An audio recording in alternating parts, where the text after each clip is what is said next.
world today faces many great challenges. We need to more than just survive. We need to ensure a habitable planet for our children and their children's children.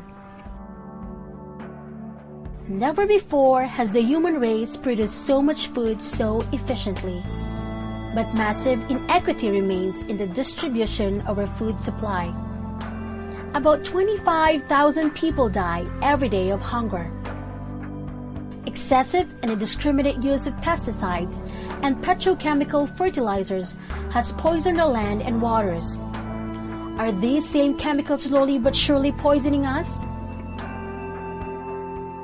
There is a massive, relentless production. But who gives thought to managing the waste generated by our economic activities? Climate change looms over us, but we persist in our polluting ways. Why do we not adopt eco-friendly alternatives?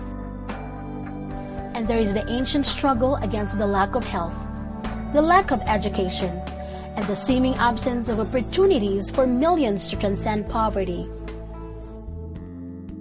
Most people are aware of some of the environmental problems associated with our systems of agriculture today.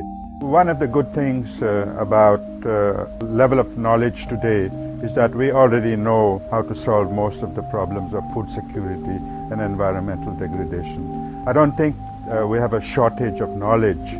What we need is people ready to apply what is already known to produce food in a sustainable way, in an environmentally sound way, and the solutions are there. And most often the solutions are very simple, very easy to apply. Biointensive gardens are one way, and generally it's an issue of application of knowledge.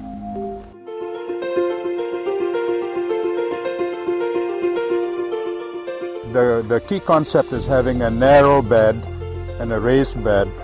So this allows the soil to be kept very deep, as you can see here. So you don't have to dig a plot again and again.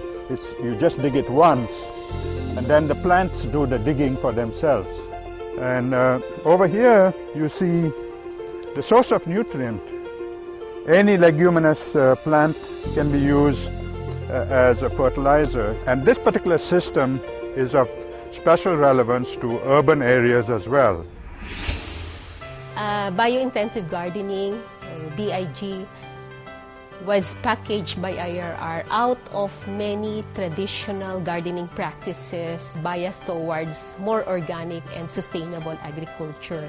It was a product of 30 years of research and on-the-ground practice.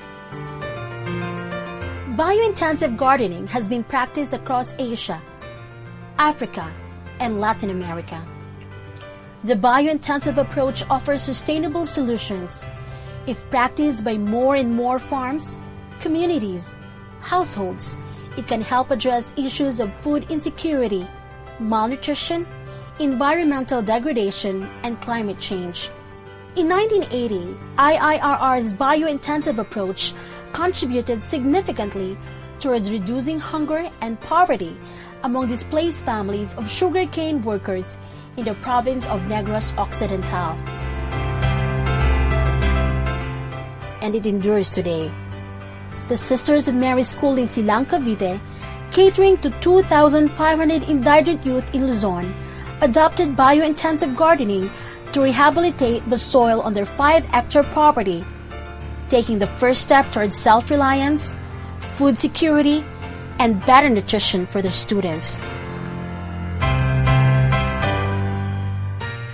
Itong land na to is idle land. Ang mga nakatanim lamang dati ay yung mga talahi, mga damo.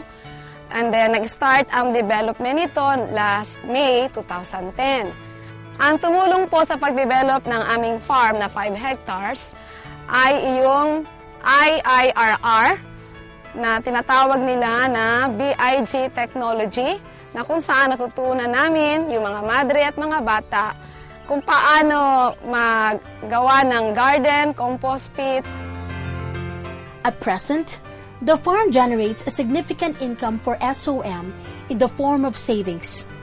savings in food costs and garbage hauling fees, and a long-term benefit in the restoration of these once depleted soil.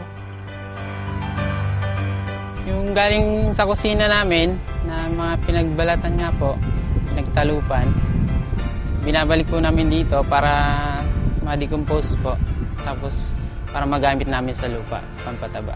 In June and July, we have all our plants in the soil and they start bearing fruits. And within just 2 months, 1,590 kilograms of produce we came up with. In time, as they continue to apply the principles of the bio-intensive approach, the farm will have the capacity to sustain all of their kitchen requirements, and this will cut 2.4 million pesos of their food expenses each year. Parang wala sa aking mga pahalaga itong agriculture. Pero nung pinasok ko po ito, parang naisip kong maraming maitutulong ito pag-uwi ko sa amin sa probinsya.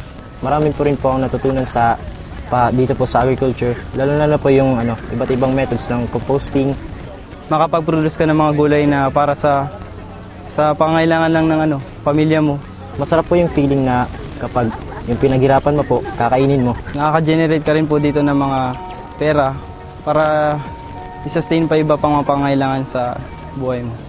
Nagpapasalamat po ako dun sa mga nagturo sa akin, lalo na po yung mga teachers na naging bagay ng buhay ko po. We are really interested to be able to influence their thinking about the environment. Gardens have always been a very powerful device to influence young people about basic environmental and natural resource concepts. There's a tremendous opportunity offered by gardens for purposes of conserving our traditional varieties. By growing indigenous vegetables in a bio-intensive garden, you are actually conserving these varieties for future generations. IIRR have successfully developed a high school level curriculum that teaches the principles and methods of bio-intensive gardening. In doing this, we can reach a wider audience and credibly teach bio-intensive gardening to more and more young people. Through this project, students will learn that when they take care of nature, nature will take care of them.